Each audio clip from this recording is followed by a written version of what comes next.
let's jump to our waiver wire section for the week. Nothing. I mean, we talked about, adding Tony Bradley. That's someone who's obviously available in 50% of leagues. He's probably available in 99% of leagues. So off the top of my head, I don't know if the Bulls are on a 4-game week. If they are, definitely add him and potentially add him anyway. My first real suggestion, other than that, is Alex Caruso, who is still under 50% rostered in Yahoo, and he's 27% rostered in ESPN. Caruso is currently ranked 68th in fantasy, and no reason he should be on the waiver wire when he's ranked 68th. And we're like 12 games into the season for most teams. 2.6 steals per game, seeing just under, I think, 30 minutes a game. There is a chance with Vucevic out there he sees even more minutes, but I think he's pretty locked into his workload, 25 to 30 minutes, even when Kobe White comes back. He's a low usage guy, right? He's going to get you 8 points. He's going to get you 4 assists, 4 rebounds. He's going to get you those 2.5 steals. You have to have him on the roster. He'll hit 1-3. I know his numbers don't look good, but again, it's those steals guys like Caruso, Thibault. Those guys always crush fantasy. Right. Absolutely no reason he should be on the waiver wire. My only worry about Caruso is that his overall value is heavily inflated because of the steals right now. And right. He's had 2 4-steal games, 1 5-steal game, 1 6-steal game. I worry that once that normalizes and he stops having these monster steal games and he averages 1.5 steals per game, that's gonna hurt his overall value. He's definitely worth a stream right now. I just do worry that it's going to hold up long term. That's understandable. I think with the new foul rules with the Bulls at kind of a career revitalization, I think they're just empowering him to go out and just make stuff happen defensively. Sure. 2.6. I would be surprised if he did lead the NBA in steals for the rest of the season. Let's say that, but I think you can probably still expect 2 steals per game out of him. All right. Yeah. All right. What do you think? My first guy to target is Lou Dort. Dort missed a couple games with the Thunder, but he's back now. In the past 2 games, he's averaging 34 minutes, 20 points, 1.5 3-pointers, 6 rebounds, shooting 48%. Dort's guy, he's getting the minutes. He's only owned in 37% of Yahoo leagues, 8% of ESPN leagues. I do worry about the percentages with Dort, but his stellar perimeter defense is going to keep him on the floor. This team really needs that. And every once in a while, he's going to catch fire and hit a bunch of 3-pointers in a game. He's taken a ton of 3-pointers. He's shooting 6.2 per game this year. But really, we haven't seen his capped upside yet. He's basically averaging exactly what he averaged last season, but he's playing 3 more minutes per game. If he can just increase his efficiency a little bit, his 3-point shooting is down right now, only 23%. If he increases his efficiency a little bit, you're looking at a guy who's 16, 17 points per with 4 or 5 rebounds and 1.5 to 2 3-pointers per game. He scored in double digits in 7 straight games, and for the season is shooting 90% from the free throw line, which is a huge improvement for him, but it's on enough volume. Like, he's taking 4 free throws a game to where it's like, this seems pretty legit. And then you have to think, well, if he's made this much of an improvement as a free throw shooter, the 3-point shot's going to come along soon, and he's going to start shooting, closer to last season's mark of 34, 35, or even higher on a percentage. Absolutely. There. And then if that's the case, you're talking closer to 20 points a game than 15 points a game.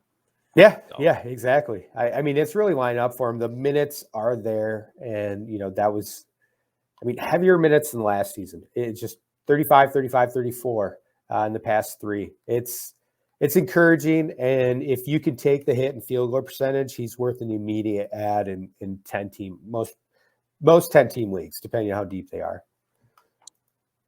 My long shot of the week, Daniel Theis. Not the sexiest name around, especially when everyone's so excited about Alperen Şengün and people are waiting for the Christian Wood breakout. But Theis, it's like there'll be some games where he puts up 2 points, 6 rebounds, and then there'll be some games where he puts up 14 points, 10 rebounds, and it averages out to like 8 points, 8 rebounds. And you just got to like ride the wave. If you're in a 12-team league, he's only playable on 4-game weeks, like for sure. If you're in a 14-team league, he still might only be playable in 4-game weeks, depending on your roster situation. But he's a consistent part of their rotation. They paid him a ton of money. He's just gonna average 8 and 8. That's just how it goes. And 24% roster in Yahoo, surprisingly 41% roster in ESPN. Don't know how that's happening, but he's out there if you need that rebound category. Now I've got a guy who just returned from injury, Dillon Brooks. He doesn't meet the qualifications on Yahoo. He is 65% owned on Yahoo, but even that number seems insanely low for Dillon Brooks. And he's 21% owned on ESPN.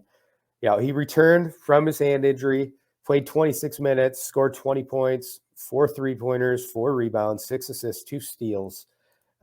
He is sitting out tonight, but eventually he'll be back to his regular minutes, his regular starting spot, not sitting out the second half of back-to-backs. And he's going to be worth owning in all 10 and 12 team leagues like he was the last 2 seasons. I'm not the biggest fan of Dillon Brooks, but it's hard to argue what he's done for the past 150 games. And he's a guy who goes out there, scores 16, 17 points per, hits a couple 3-pointers, and chips in enough elsewhere where it doesn't drain you. The only negative really is field goal percentage is spotty, basically 41 and 42% the past couple of years. But he'll play 30 minutes, 30 minutes for the Grizzlies and provide you with decent value. He's a guy who should be closer to like 80% owned. Yeah, he ranked 126th per game last year. I would expect him to reach that mark again this year. And if that's the case, he's 12-team viable. But yeah, you're right. I mean, I think the question is how are he and Desmond Bane, what's their shot distribution situation going to be? I know Bane only played 21 minutes or something in Brooks' debut. However, Bane was in foul trouble. He fouled out. So I don't know how much to read into that, but pick up Dillon Brooks. Yeah, it's to be determined how it's going to factor. So I still believe that Bane is going to start at the 3, and Brooks is essentially going to take Melton's spot in the starting lineup. I firmly believe that. I know that's not how it really played out in that is how the starting lineup was still Melton and Bane. But Bane was the one who was impacted the most minutes wise. But like you said, he fouled out of that game. He was in foul trouble. He was 1 for 10 from the floor, 0 for 7 from the line. Like it just wasn't his night. I need to see more games before before I'm cutting Bane, for instance. I need to see at least 1 or 2 more games with Brooks. Tonight's game's not going to help clarify anything with Brooks sitting. But I do think Melton's still the guy who takes the biggest hit with Brooks' return. And then Bane and Kyle Anderson are the 2 that are tied together at the 3. Yeah, Zaire Williams and Conchar are guys who could just completely disappear off the radar. Yes. Also, but Grizzlies play tonight. They also play Saturday, and Brooks should play Saturday, so we'll get some information. And I've got one more player to throw out there. It's actually a pair of players, with DeAndre Ayton out. Frank Kaminsky, he's 22% owned on Yahoo, 4% owned on ESPN. Past 3 games, he's averaging 19 and 6, hitting over 1.3 3-pointers per game. Now he's an option. I also think Jay Crowder's a good option with Ayton out. Jay Crowder's seen more minutes. He's over just in the past 3 games, he's top 60 player. It's not exciting, but there's just overall production that equates to value. Basically like 10, 11 points, couple 3-pointers, some steals, some rebounds. Never exciting, but it's steady. And when a guy like Ayton's out, they do lean on Crowder more. I actually, if I had to pick between Kaminsky and Crowder, I'm picking up Crowder because there's more. He's more likely to have long-term value. It's not going to be great value. The ceiling's not going to be high, but you could at least keep him even after 8 in returns. Yeah, Crowder only 25% rostered on Yahoo, ranked 118th this season in 8 cat. And he's shooting only 38% from the field, which is going to increase. So if you have a bench spot that is just basically getting you zeros right now, pick up Crowder.